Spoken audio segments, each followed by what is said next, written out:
When you mentioned cooking again, I've missed two perfectly good opportunities to plug Books in the Kitchen with Victoria Jaco. Yes. Definitely want to make sure I do that. What is Books in the Kitchen, and where can a esteemed audience go to enjoy it?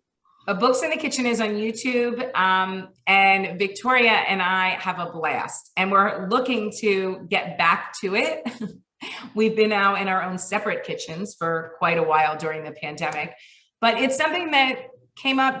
We both like to cook, and she loves to bake, and I'm more of the sous chef as a baker. I love to cook. Baking is a work in progress for me.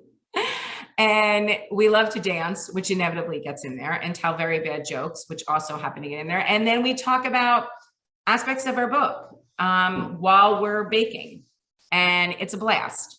We have a lot of fun. We bake a lot of good stuff. And it's, again, going back to what we started with, which is that sense of community. Having people in your world, writers that you connect with about books, about cooking. It's a lot of fun. And a lot of educators have used that model. We actually, on both of our websites, there's a Books in the Kitchen platform that they can use with their own students, because not everybody wants to book talk. Not every kid wants to write, the equivalent of a book report.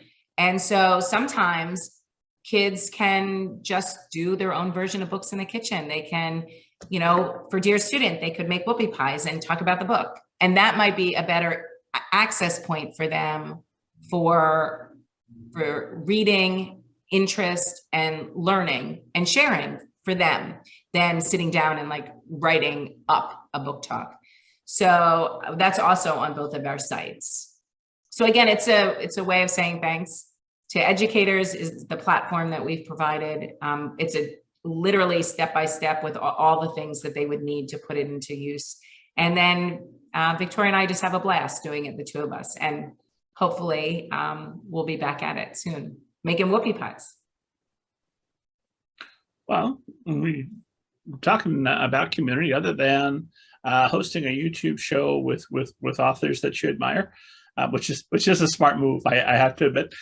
Other than that, what are some good ways, both pre-pandemic and now post-pandemic, to build a community of writers? If you're a writer out there who's feeling alone and you don't have that support network, how might you suggest somebody go out and acquire one? SCBWI is always my go-to. It's an incredible, it's an organization where writers go for resources, for community. You can find critique groups through SCBWI, go to conferences. That's where I started. I mean, that's how I started my, way back when. I joined, and then I had a critique group that was in my area, which was amazing, wonderful, wonderful people in it. I also took, again, this is the analytical lawyer side. I took a class with Jackie Davies, who was teaching it on how to write a kid's book.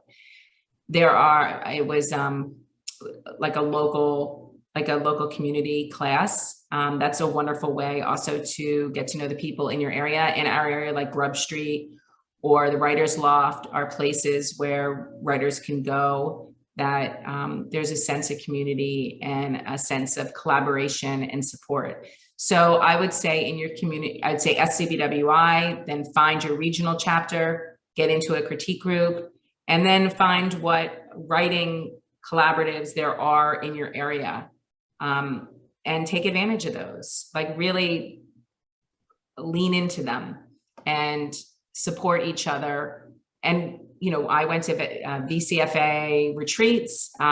There's highlights. There's lots of different organizations out there where you can really connect with other people who are sharing your journey.